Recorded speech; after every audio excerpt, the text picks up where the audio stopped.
निशा शर्मा ने तुरंत मना कर दिया। मैं इस बात से सहमत नहीं हूँ। तरुण ने भी उसकी हाँ में हाँ मिलाई। सर, किसी छात्र के निजी सामान की इस तरह बस तलाशी लेना कोई अच्छा विचार नहीं है। इससे पहले कि अनुशासन प्रभारी कुछ जवाब दे पाते, शनाया शर्मा ने कहा, हम जानते हैं कि यह कोई बहुत सही तरीका नहीं है, लेकिन हमारे पास यहाँ कोई और विकल्प भी तो नहीं है। तुम्हारी बातें बहुत ही बेतुकी है। निशा शर्मा ने उन लड़कियों पर एक ठंडी और बेपरवाह नजर डाली। तुम लोग मेरे पास इसलिए आई हो क्योंकि तुम्हारी कोई चीज खो गई है। तुमने पहले उसकी तलाशी लेने की कोशिश क्यों नहीं की? उसने काव्या जैन की तरफ उंगली उठाते हुए इशारा किया। उसने मुझ पर चोरी करने का इल्जाम लगाया, जबकि हकीकत में चोरी करने की आदत तो उसकी है। इसके अलावा मैं देख सकती हूँ कि तुम दोनों अक्सर साथ रहती हो। क्या यह बात उसे ज्यादा शक के घेरे में नहीं लाती? तुमने पहले उससे पूछताछ क्यों नहीं की? निशा शर्मा द्वारा इस तरह सबके सामने पोल खोले जाने पर काव्या जैन ने गुस्से से अपने पैर पटके। किसने चोरी की है? तुम्हारे पास क्या सबूत है? जहाँ मैं पहले काम करती थी वहाँ उसने हमारे बॉस की घड़ी चुराई थी। निशा शर्मा ने अपने चेहरे पर एक खौफनाक मुस्कान के साथ उसे याद दिलाया। हे, काव्या जैन के चेहरे के भाव बहुत ही नाटकीय तरीके से बदल गए। निशा शर्मा को इस बारे में कैसे पता चला? जब वो होश में आई तो उसने तुरंत इससे इनकार कर दिया। तुम यह क्या बकवास कर रही हो? हालांकि उसके घबराए हुए रिएक्शन ने ही उसका राज खोल दिया था। अगर निशा शर्मा पर उसका इल्जाम झूठा और मनगढ़ंत था, तो उस पर निशा शर्मा का यह इल्जाम अब सिर्फ हंसी मजाक की बात नहीं रह गया था। यहाँ तक कि अनुशासन प्रभारी ने भी नोटिस किया कि काव्या जैन के बर्ताव में कुछ तो गड़बड़ थी। शनाया शर्मा के दिल की धड़कन रुक सी गई और वह तुरंत घबरा गई। अब हालात उनके हक में बिल्कुल नहीं लग रहे थे। सर, अब लंच ब्रेक का समय होने वाला है। इस समस्या को किसी भी तरह खत्म तो होना ही है ना? हम भी पुलिस को नहीं बुलाना चाहते। अगर हमने ऐसा किया तो यह बात बहुत बड़ी हो जाएगी। वह बहुत ही सच्ची लग रही थी। हम वादा करते हैं कि अगर हमें कुछ नहीं मिला तो हम निशा शर्मा से माफी मांगेंगे। हाँ, तानिया ने सिर हिलाया। सर, मैं अपने माता पिता को कोई जवाब दिए बिना घर नहीं जाना चाहती। अनुशासन प्रभारी के माथे पर एक गहरी सिलवट थी। इस हालत से निपटना थोड़ा मुश्किल होता जा रहा था। ऐसा करते हैं शर्मा, हम तुम्हारे बैग की तलाशी लेंगे और अगर उसमें कुछ नहीं मिला तो मैं उन्हें तुमसे माफी मांगने के लिए कहूंगा। उन्होंने निशा शर्मा की तरफ देखा। अब जब अनुशासन प्रभारी ने बात इस तरह से रखी थी तो निशा शर्मा थोड़ी झिझकने लगी।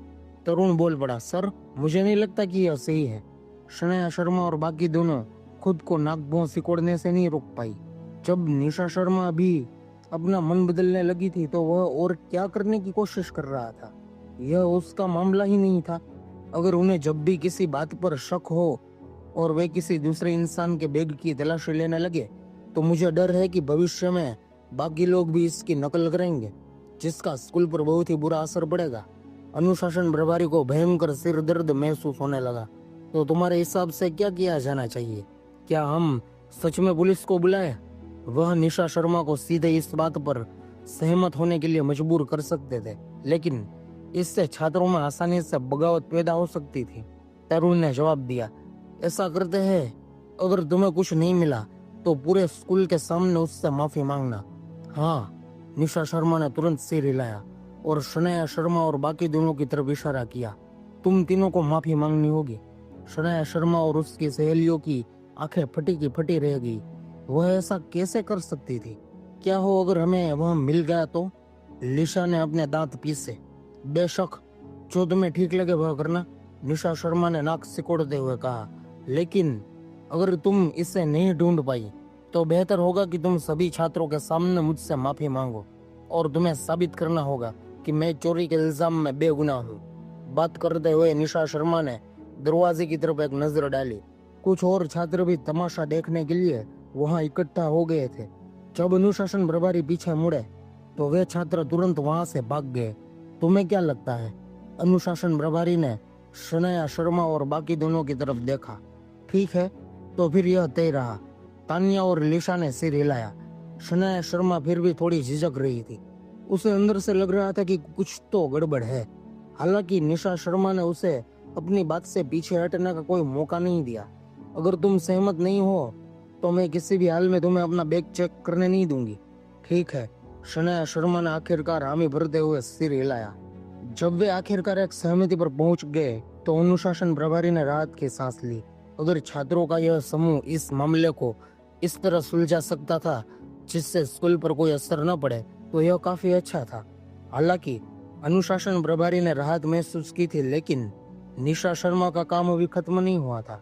ओह, वैसे आपको सिर्फ मेरा बैग ही चेक नहीं करना चाहिए बल्कि इसका बैग भी चेक करना चाहिए, उसने बोलते हुए काव्या जैन की तरफ इशारा किया। ऐसा क्यों?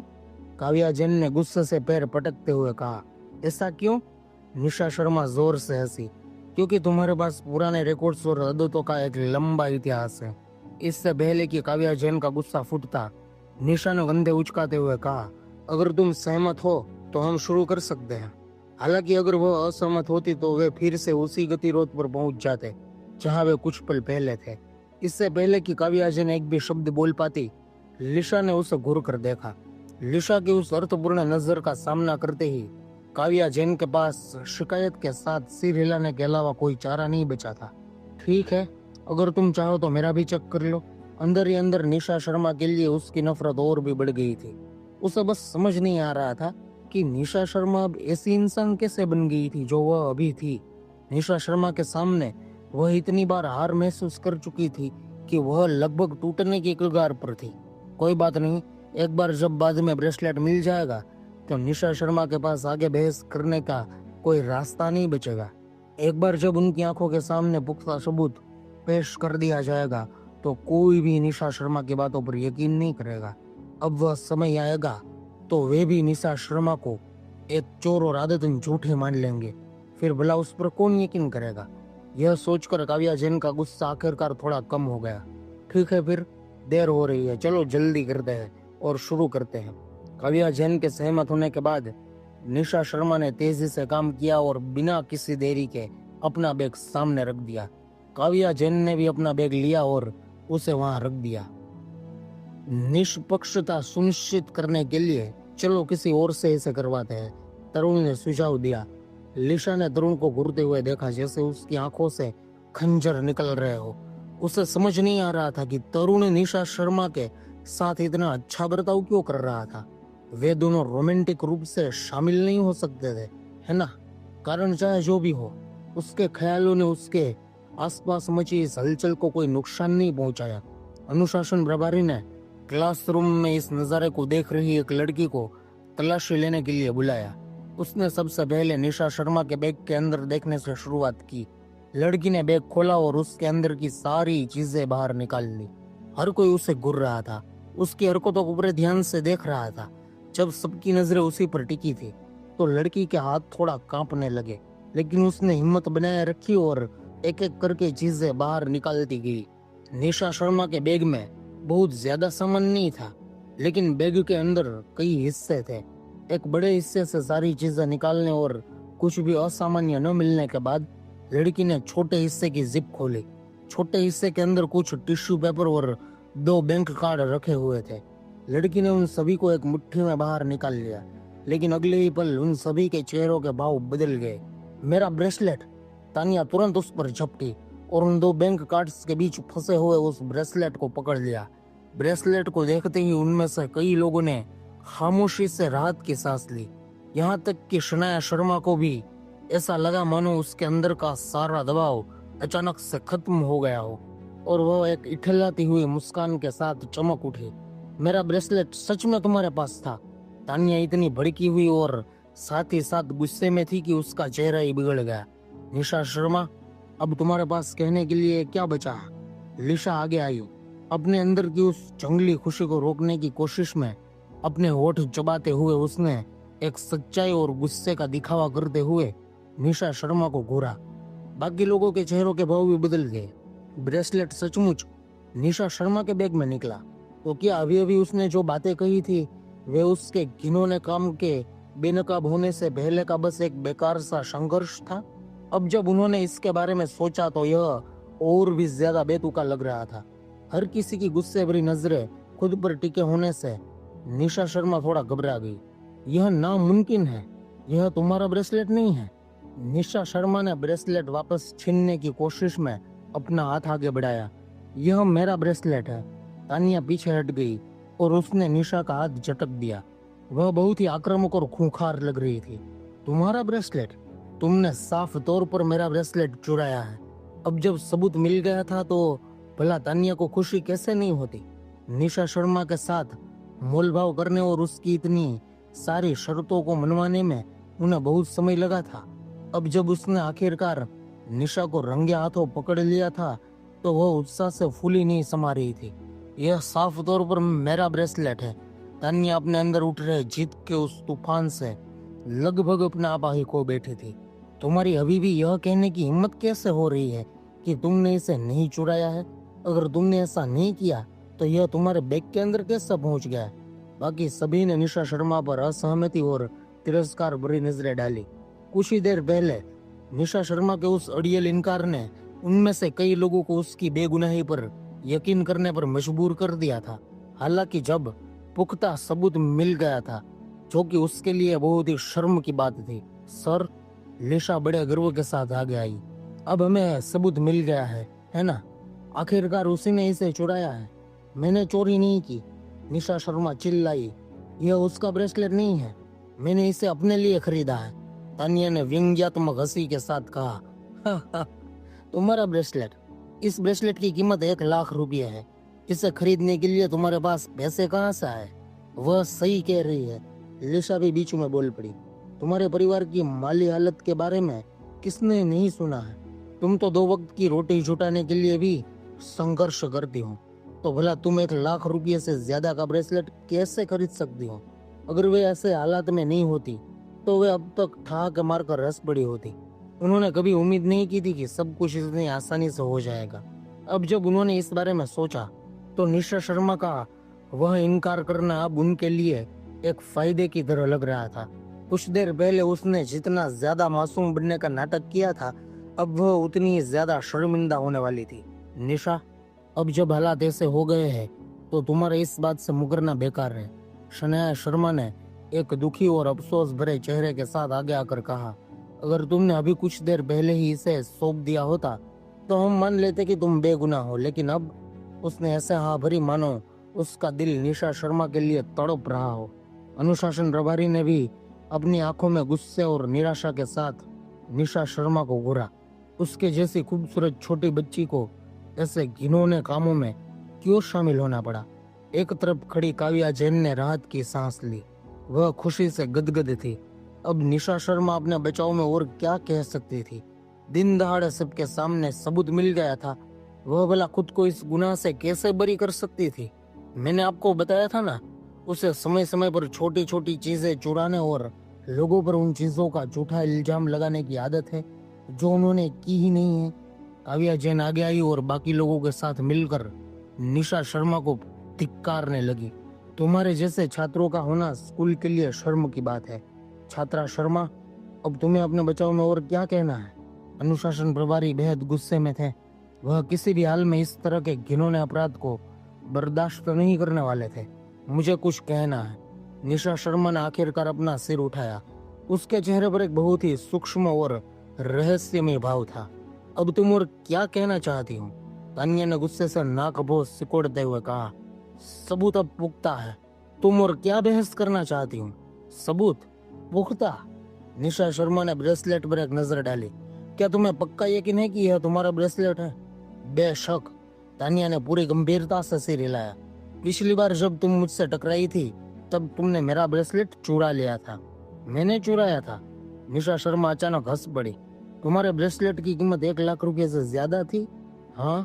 तानिया निशा शर्मा के इस तरह हंसने पर उलझन में थी, लेकिन फिर भी उसने पूरे विश्वास के साथ सिर हिलाया। यह रकम तुम्हें जेल भेजने के लिए काफी है। बिल्कुल, पुलिस को बुलाओ और उसे जेल में डलवा दो, वरना कौन जाने आगे किसकी चीजें चोरी हो जाए। लिशा ने भी चिल्लाते हुए कहा। शनाया शर्मा ने बहुत ही कोमलता से कहा, इतना ज्यादा मत भड़को, हम सब एक ही स्कूल में पढ़ते हैं। वह पक्का कुछ पल के लिए गुमराह हो गई होगी। जब तक वह सच्चे दिल से माफी मांगती है तब तक उसे माफ किया जा सकता है। शनाया, तुम इतनी दयालु कैसे हो सकती हो? लिशा ने झल्लाते हुए कहा। वह हमारी किसी हमदर्दी के लायक नहीं है। उन्हें इतनी अच्छी तरह एक सी सुर में गाते नाटक करते देखकर निशा शर्मा खुद को हंसने से नहीं रोक पाई। वह बोली, लेकिन यह ब्रेसलेट तो सड़क किनारे लगने वाले स्टॉल से खरीदा गया महज 100 रुपये का एक सस्ता सा ब्रेसलेट है। सड़क किनारे मिलने वाला 100 रुपये का सामान। जैसे ही निशा शर्मा ने ये शब्द कहे, वहां अचानक सन्नाटा छा गया। हर कोई थोड़ा उलझन में था। इसका क्या मतलब था? तान्या और बाकी लड़कियों के दिल की धड़कन जैसे रुक सी गई और उन्होंने तुरंत उसके हाथ में मौजूद उस चेन को देखा। तुमने क्या कहा? तान्या के चेहरे के भाव बदल गए। निशा शर्मा की बात सुनने के बाद उसे एहसास हुआ कि ब्रेसलेट का वजन कुछ अजीब लग रहा था। मैंने इसे सड़क किनारे लगने वाले एक स्टॉल से 100 रुपये में खरीदा है।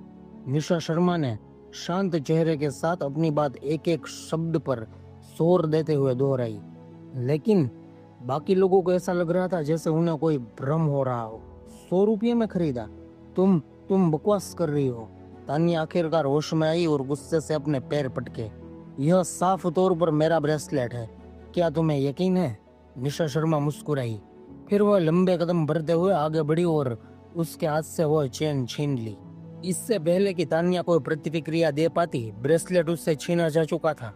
जब वह होश में आई तो उसने एक ऐसा नजारा देखा जिसने उसे सन्न कर दिया। निशा शर्मा ने असल में उस ब्रेसलेट को खींचकर तोड़ दिया था। नहीं! बाकी सब खौफ से पीले पड़ गए और एक के बाद एक चीखने लगे। यह 1 लाख रुपये से ज्यादा की कीमत वाला ब्रेसलेट था। क्या वह पागल हो गई थी? अगले ही पल हुए नजारे ने हर किसी को पूरी तरह से हक्का बक्का कर दिया, जैसे वह कोई कागज फाड़ रही हो। निशा शर्मा ने चेन से वह छोटा सा पेंडेंट लिया और उसे बीच से 2 टुकड़ों में तोड़ दिया। वह खूबसूरत और नाजुक सा छोटा तारा बीच से टूटकर 2 हिस्सों में बट गया था। वह बाहर से सफेद और अंदर से पीला था। वह पीला भराव थोड़ा फीका था, जिससे लोग एक ही नजर में समझ गए कि यह पक्का कोई सोना या चांदी नहीं था, बल्कि कोई कौड़ियों के भाव वाला तांबा या लोहा था। निशा शर्मा ने एक टिश्यू पेपर भी निकाला और उसे चेन पर जोर से रगड़ा। हर कोई साफ देख सकता था कि ब्रेसलेट का सफेद रंग पीला पड़ गया था। उन सभी ने खामोशी से निशा शर्मा की हरकतों को देखा। उनकी बोलती बंद थी। तो अब बताओ, क्या तुम इसे साफ साफ देख सकती हो? ब्रेसलेट को बुरी तरह से तोड़ने के बाद निशा शर्मा ने हर किसी की तरफ देखा। क्या तुम्हें यकीन है कि यह ब्रेसलेट 1 लाख रुपये से ज्यादा में खरीदा गया था? अगर 1 लाख रुपये से ज्यादा के ब्रेसलेट की क्वालिटी ऐसी होती तो ग्राहकों की शिकायतों ने ज्वेलरी कंपनी में बाढ़ ला दी होती, है ना? तान्या और बाकी दोनों लड़कियां, लिशा और शनाया, ठंडे पड़े हाथों और पैरों के साथ इस नजारे को देख रही थी। उनका दिमाग पूरी तरह सुन्न हो चुका था। यह कैसे मुमकिन था? लेकिन यह ब्रेसलेट तो साफ तौर पर उसी का होना चाहिए था।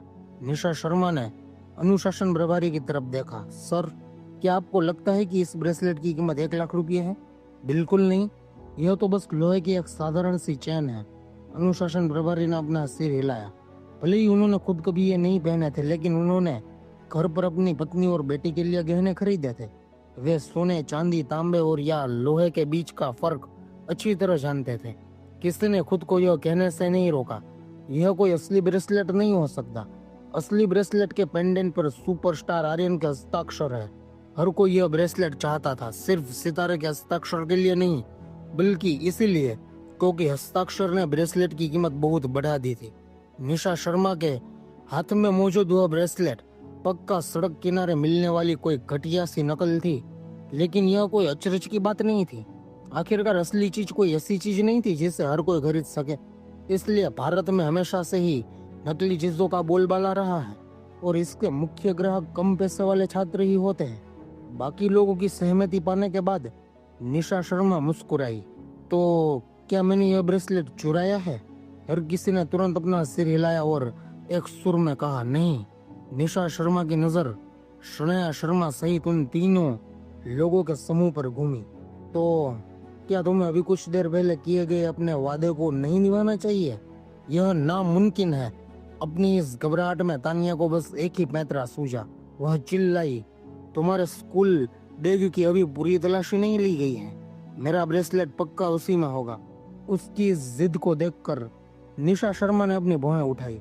ठीक है, चलो आगे बढ़ते हैं। निशा शर्मा की आंखों में देखकर तानिया का गुट खौफ से कांपने लगा। उन्हें एहसास हो गया था कि कुछ तो बहुत बड़ी गड़बड़ है। निशा शर्मा के स्कूल बैग को पूरा खंगालने के बाद भी तानिया का ब्रेसलेट कहीं नहीं मिला। तानिया के गुट के चेहरों का रंग उड़ गया और उन पर मायूसी छा गई। तो क्या तुम आगे भी ढूंढना चाहती हो? निशा शर्मा ने अपने स्कूल बैग को थपथपाया। या फिर हम इसे कैंची से काट दे, हो सकता है बैग के अस्तर के अंदर कुछ छुपा हो। इस ताने ने उन तीनों लड़कियों के चेहरों को और भी बदरंग कर दिया। हालांकि उनके पास कहने के लिए कुछ नहीं था। तो क्या अब मैं बेदाग साबित हो गई हूँ? निशा शर्मा ने चारों ओर देखा। बिल्कुल, तरुणी ने सिर हिलाया। किसी और के बोलने की हिम्मत नहीं हुई। केवल तरुण ही पहले की तरह शांत खड़ा था। चूंकि कोई सबूत नहीं है तो साफ है कि तुम बेगुनाह हो। तो क्या हम अपनी पहले तय हुई शर्त के मुताबिक आगे बढ़े? निशा शर्मा ने मुस्कुराते हुए उन तीनों की तरफ देखा। बिल्कुल, हमें आगे बढ़ना चाहिए।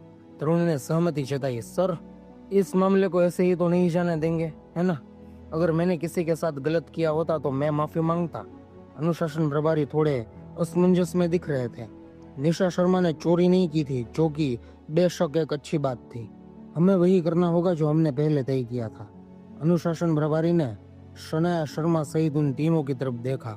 चूंकि मुझे ब्रेसलेट नहीं मिला, इसका मतलब है कि इस मामले में छात्रा शर्मा से कोई लेना देना नहीं है।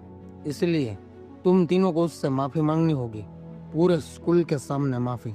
निशा शर्मा ने अपनी बात जोड़ी। हाँ, अनुशासन प्रभारी ने सिर हिलाया।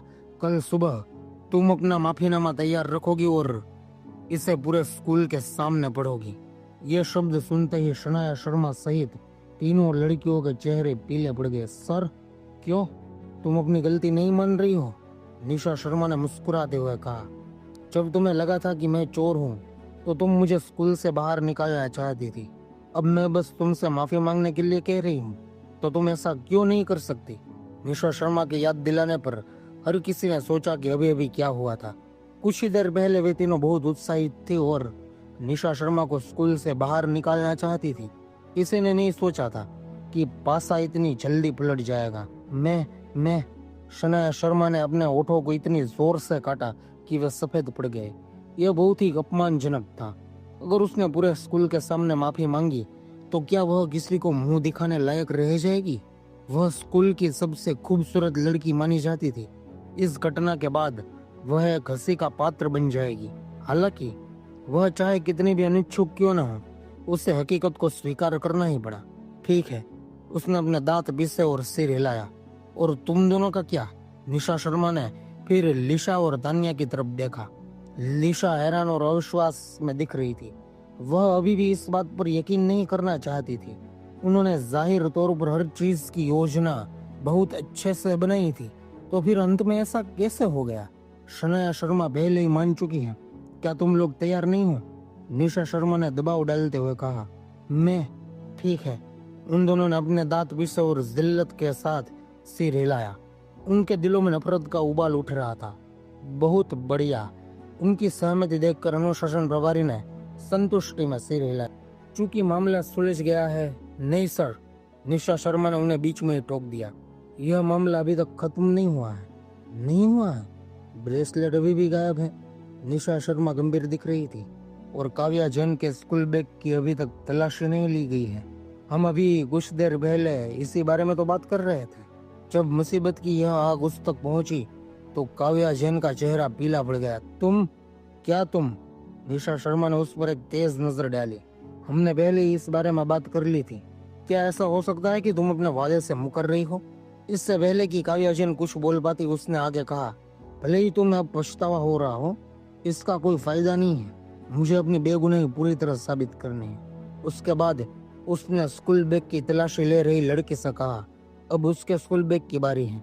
लड़की ने थोड़ी झिझक के साथ चारों ओर देखा। अनुशासन प्रभारी ने आखिरकार सिर हिलाया और कहा, जारी रखो। शुरुआत में काव्या जैन को पूरा यकीन था कि ब्रेसलेट निशा शर्मा के बैग में ही मिलेगा। हालांकि इसके बाद जो कुछ हुआ उसने उसे पूरी तरह से सन्न कर दिया।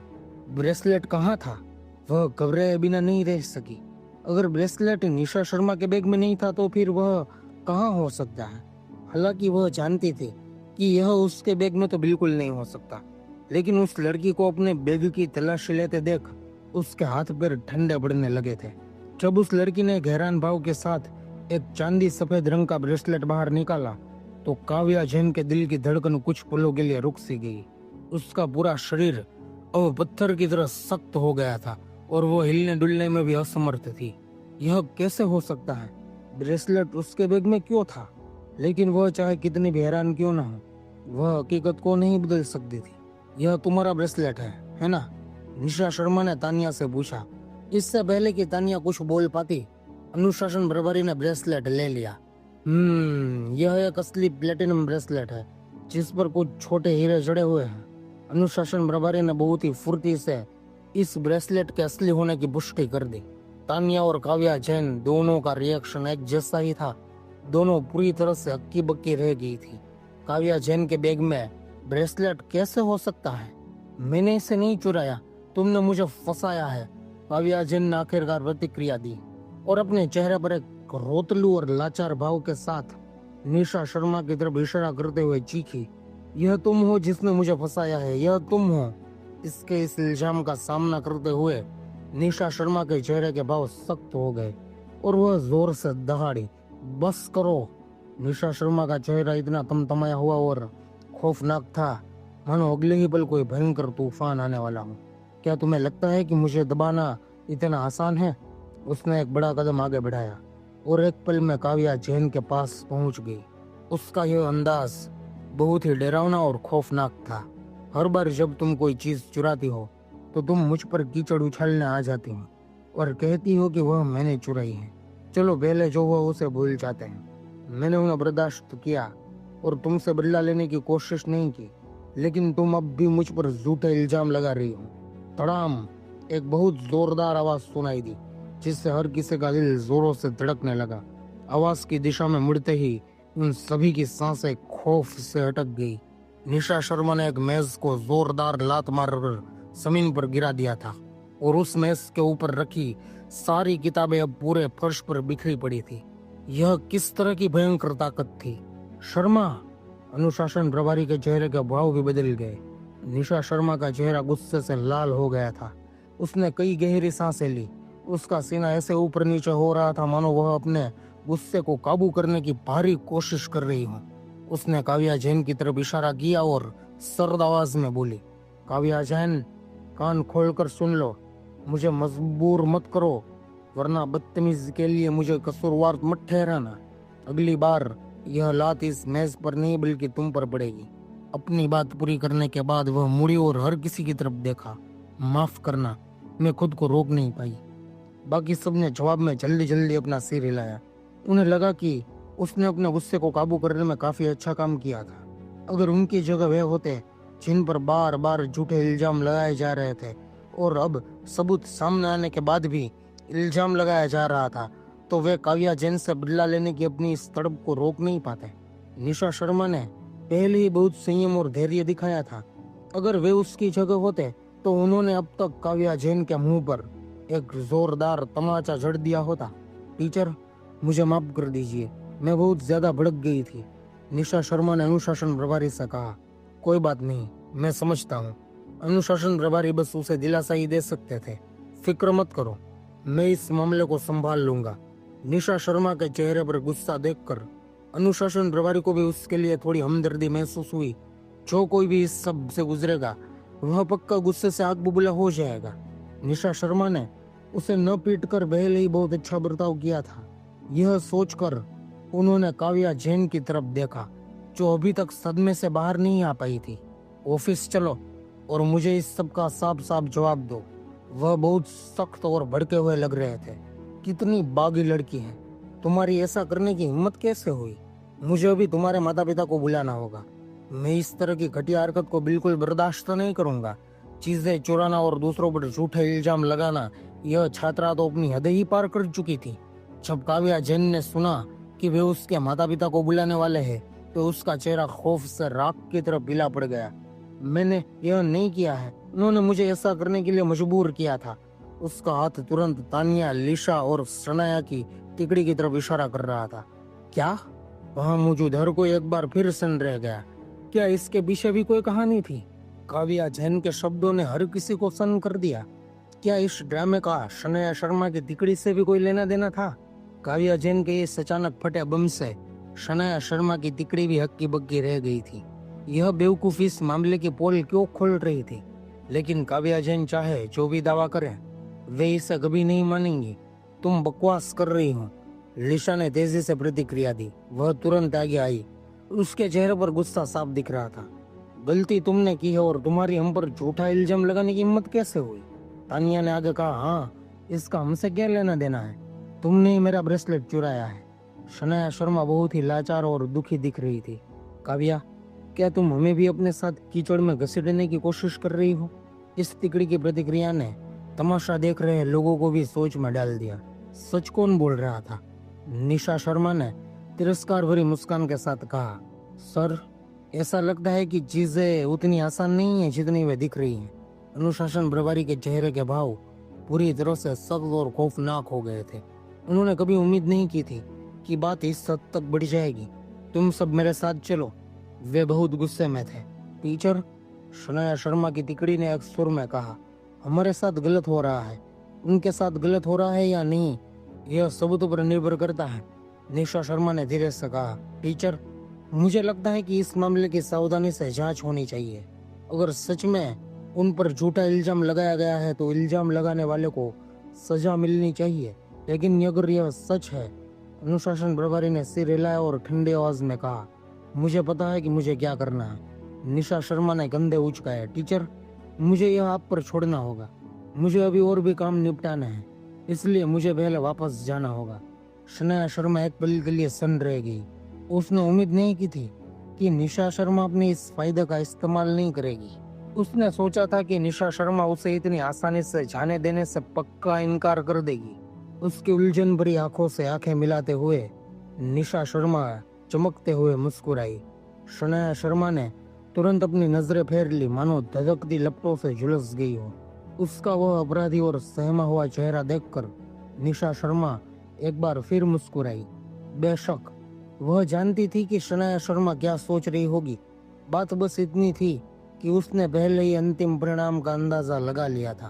क्योंकि उन्होंने इस मामले में काव्या जैन को शामिल करने की हिम्मत की थी, तो उन्होंने पक्का यह भी सुनिश्चित किया होगा कि पीछे कोई सबूत न छूटे। इसलिए अगर काव्या जैन उनके काले कारनामों के पोल खोलना भी चाहे तो उसका कोई फायदा नहीं होगा। वे ऐसी बेवकूफ नहीं थी जो अपना बचाव करना न जानती हो। जब वह समय आएगा तो यह न खत्म होने वाली बहस का एक और दौर बन जाएगा। उस बहस के बाद भी नतीजा वही रहेगा। चाहे जो भी हो, अंतिम नतीजा यही होगा कि काव्या जैन के अपराधों में एक और गुनाह जुड़ जाएगा। लेकिन शनाया शर्मा की तिकड़ी का कुछ नहीं बिगड़ेगा। लेकिन निशा शर्मा को इस बात की कोई परवाह नहीं थी कि उनके साथ आगे ऑफिस में क्या हुआ। आखिरकार चाहे वे दोषी साबित हो या न हो, वे इस मामले और अपने ऊपर लगे इस दाग को मिटा नहीं सकती थी। चूंकि उनके बीच की दुश्मनी अब पूरी तरह से साफ हो चुकी थी, तो फिर उन पर और समय क्यों बर्बाद किया जाए। इसके बाद अनुशासन प्रभारी उन लोगों को ऑफिस ले गए और बाकी छात्र वहां से तितर बितर हो गए। जब निशा शर्मा अपना बैग पैक कर रही थी तो उसने तरुण से कहा, क्या मैं तुम्हें एक नया ब्रेसलेट दूं? कोई जरूरत नहीं, तरुण ने सिर हिलाया। यह बस एक बेकार सी चीज थी, मुझे वापस देने की कोई जरूरत नहीं है। तो फिर तुम्हारा शुक्रिया, अगली बार मैं तुम्हें मिल्क टी पिलाऊंगी। निशा शर्मा ने कोई जिद नहीं की, बल्कि तुरंत सिर हिला दिया। अगर शनाया शर्मा उनकी यह बातचीत सुन लेती तो वह गुस्से से पागल हो जाती। किसी को पता नहीं था कि इत्तेफाक से तरुण ने काव्या जैन को निशा शर्मा के बैग में ब्रेसलेट डालते हुए देख लिया था। तरुण ने निशा शर्मा को इस बात की खबर दे दी थी। शुरुआत में निशा शर्मा का इरादा सिर्फ उस ब्रेसलेट को काव्या जैन के बैग में रखने का था, लेकिन इत्तेफाक से तरुण के पास भी एक नकली ब्रेसलेट था। इस ब्रेसलेट को ड्रामे में शामिल करने के बाद इसका असर और भी ज्यादा धमाकेदार हो गया था। उन लड़कियों को अपने ही जाल में फंसाने के बाद निशा शर्मा बहुत ही अच्छे मूड में थी। लावण्या सिंह के साथ घर जाते समय वह अचानक रुक गई और बोली कि वह शॉपिंग मॉल जाना चाहती है। यह एक बहुत बड़ा शॉपिंग मॉल था जो अभी अभी खुला था और इसके दरवाजे को इसके उद्घाटन का जश्न मनाने वाले कई बैनर और पोस्टरों से सजाया गया था। एक पोस्टर पर कुछ बड़े बड़े शब्द लिखे थे, 1000 रुपये से ज्यादा की खरीदारी करे और लकी ड्रॉ में इनाम जीतने का मौका पाए। दरवाजे के पास बने लकी ड्रॉ कॉर्नर पर कई शानदार इनाम रखे हुए थे। वहां हर तरह के घरेलू उपकरण थे, लेकिन उन सब में सबसे ज्यादा ध्यान खींचने वाला इनाम एक बिल्कुल नई चमचमाती कार थी। आज के इस दौर में जब भी कोई नई दुकान या मॉल खुलता है तो वे ग्राहकों को आकर्षित करने के लिए अलग अलग तरीके अपनाते हैं। चूंकि यह मॉल बहुत बड़ा और नया था, इसलिए वहां पहले से ही बहुत सारे ग्राहक मौजूद थे और ऐसे शानदार इनामों के आकर्षण की वजह से वहां लोगों की भीड़ और भी बढ़ती जा रही थी। सबसे बड़ा इनाम यही कार थी और बहुत से लोग सिर्फ इसी की चाह में यहाँ आए थे। लेकिन 20 लाख रुपए से भी ज्यादा कीमत वाली कार को जीतना भला इतना आसान कैसे हो सकता था?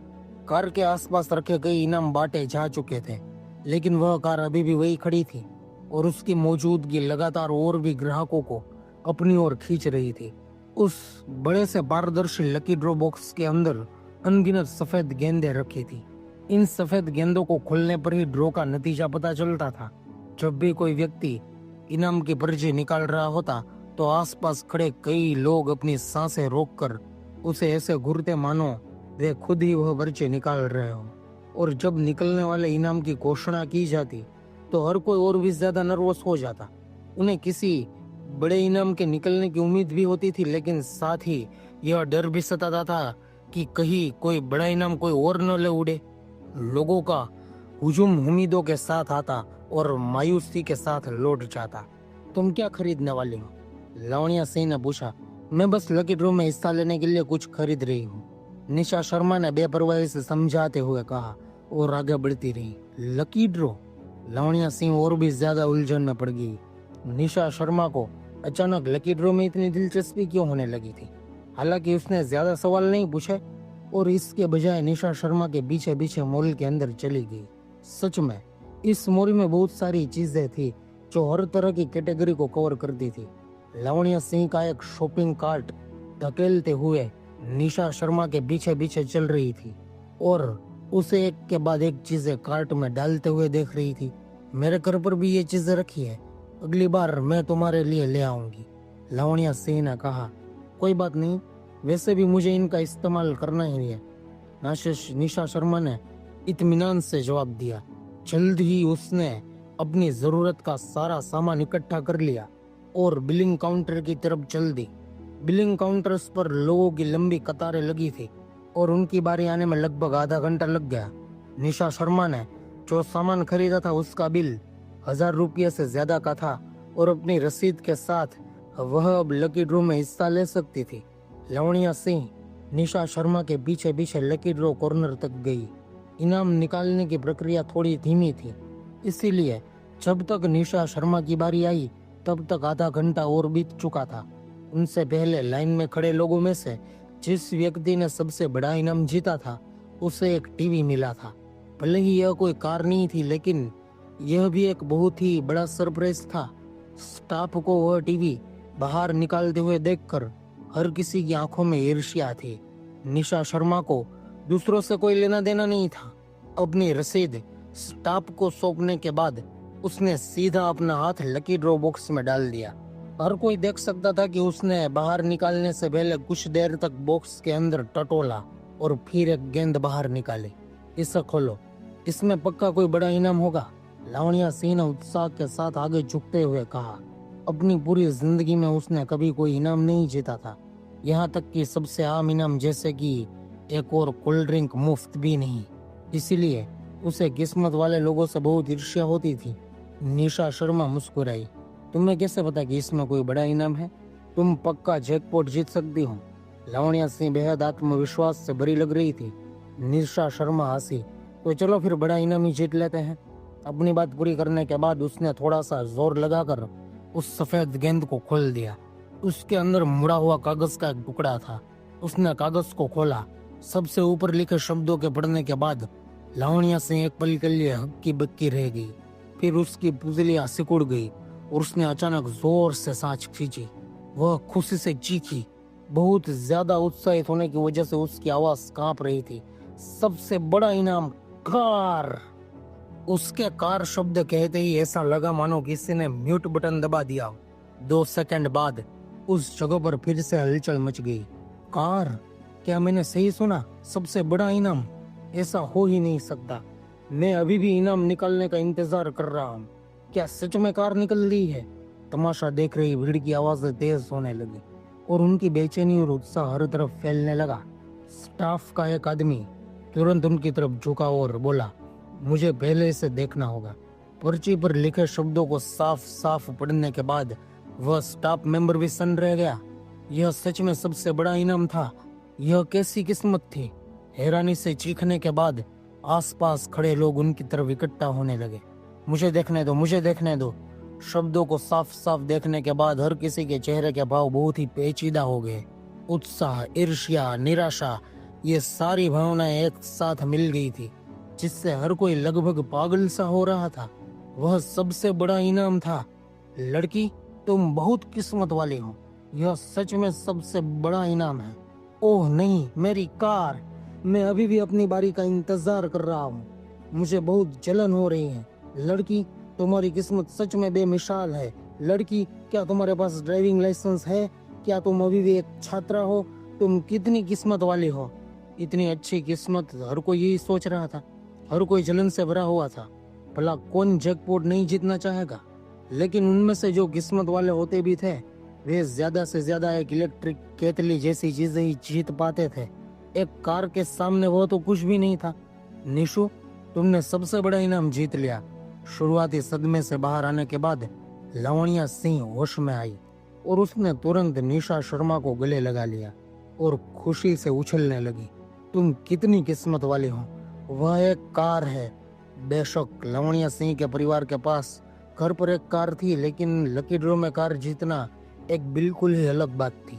निशा शर्मा को इनाम जीतते देख लावण्या सिंह इतनी ज्यादा उत्साहित थी मानो वह कार उसी ने जीती हो। जल्दी करो, हम अपना इनाम लेना चाहते हैं। अपने इस उत्साह के बीच लावण्या सिंह तुरंत स्टाफ की तरफ मुड़ी और उनसे इनाम देने के लिए कहा, कृपया इंतजार करें। होश में आने के बाद स्टाफ तुरंत हरकत में आया। मुझे पहले मैनेजर को खबर हो करनी होगी। इतना कहने के बाद वह वहां से भाग गया। आसपास खड़े लोग अभी भी बहुत उत्साहित थे।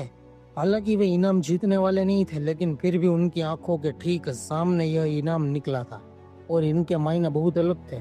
यह बहुत बढ़िया है। यह सच में बहुत बढ़िया है।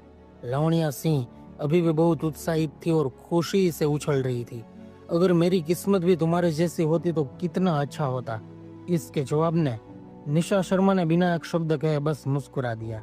थोड़ी देर बाद स्टाफ का वह आदमी एक अधेड़ उम्र के आदमी के साथ भागता हुआ वापस आया। वह आदमी दौड़ने की वजह से बुरी तरह हाँफ रहा था और इससे पहले कि वह अपनी सांसें भी ठीक कर पाता, उसने सीधे निशा शर्मा के हाथ से वह पर्ची छीन ली। वह बहुत ही बेचैन और घबराया हुआ था और उसने बहुत ज्यादा ताकत का इस्तेमाल किया था। अगर निशा शर्मा ने इतनी तेजी से वह पर्ची न छोड़ी होती तो कागज पक्का फट गया होता।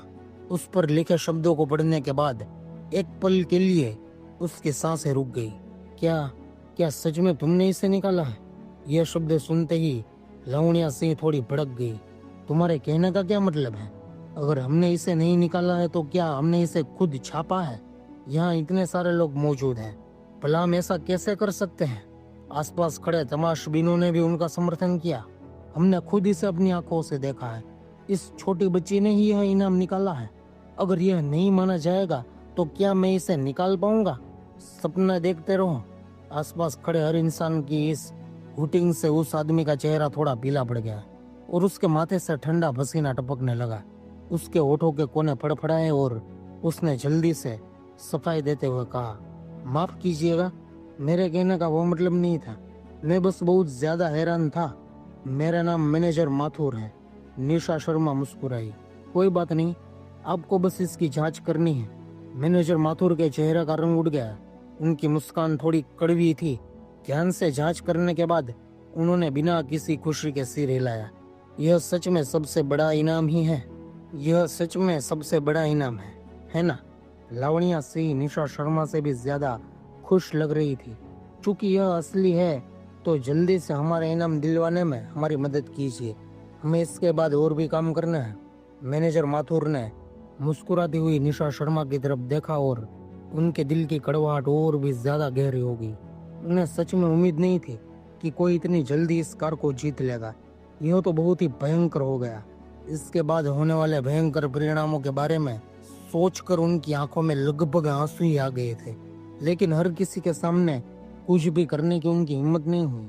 ठीक है, मैं अभी आपको कार सौंपता हूँ। उन्होंने अपने होठों को खींचकर एक बहुत ही सख्त और बनावटी मुस्कान दी। हालांकि चूंकि निशा शर्मा अभी भी नाबालिग थी और उसके पास ड्राइविंग लाइसेंस नहीं था, इसलिए अगर वह कार ले भी लेती तो वह उसे चला नहीं पाती। इसलिए उसने पूछा कि आप इसके बदले मुझे नकद पैसे दे सकते हैं। पैसे? मैनेजर माथुर का चेहरा पीला पड़ गया। आप इसे पैसों में कैसे बदलना चाहती हैं? क्या यह बहुत आसान नहीं है? लावण्या सिंह ने कहा, बस हमें उतनी रकम दे दीजिए जितनी इस कार की कीमत है। मैनेजर माथुर के होठ फड़फड़ाए। हमारी कंपनी की ऐसी कोई पॉलिसी नहीं है। ठीक है फिर। निशा शर्मा ने कोई जिद नहीं की और इसके बजाय पूछा, इस कार की बाजार में कीमत क्या है? मैनेजर माथुर ने जवाब दिया, 25 लाख रुपए। ठीक है। निशा शर्मा पीछे मुड़ी और उसने सीधे आसपास खड़े तमाशबीनों से कहा, क्या किसी को यह कार चाहिए? मैं इसे आपको बेच दूंगी। इस कार के बाजार में कीमत 25 लाख रुपए है और मैं इसे आपको सिर्फ 22 लाख रुपए में दे रही हूँ। 22 लाख रुपए? हर कोई हैरत से आंफने लगा। यह सीधे 3 लाख रुपए कम था। सीधे 3 लाख की छूट। 3 लाख रुपए की कोई छोटी रकम नहीं होती। अगर वे कार खरीदने के लिए किसी कार डीलर के पास जाते तो कोई भी उन्हें इतना बड़ा डिस्काउंट नहीं देता। उनमें से कुछ लोग लालच में आ गए थे, लेकिन उन्होंने तुरंत कोई फैसला नहीं लिया। आखिरकार उन्हें एक ही बार में 22 लाख रुपए निकालने पड़ते, जो कि कोई छोटी मोटी रकम नहीं थी। मैडम, यह हमारी पॉलिसी के खिलाफ है। मैनेजर माथुर उसे रोकने के लिए आ गया है। यह पॉलिसी के बिल्कुल खिलाफ नहीं है। निशा शर्मा ने कंधे उचकाए। आपकी कंपनी का ऐसा कोई नियम नहीं है जो कहता हो कि इनाम किसी और को ट्रांसफर नहीं किया जा सकता।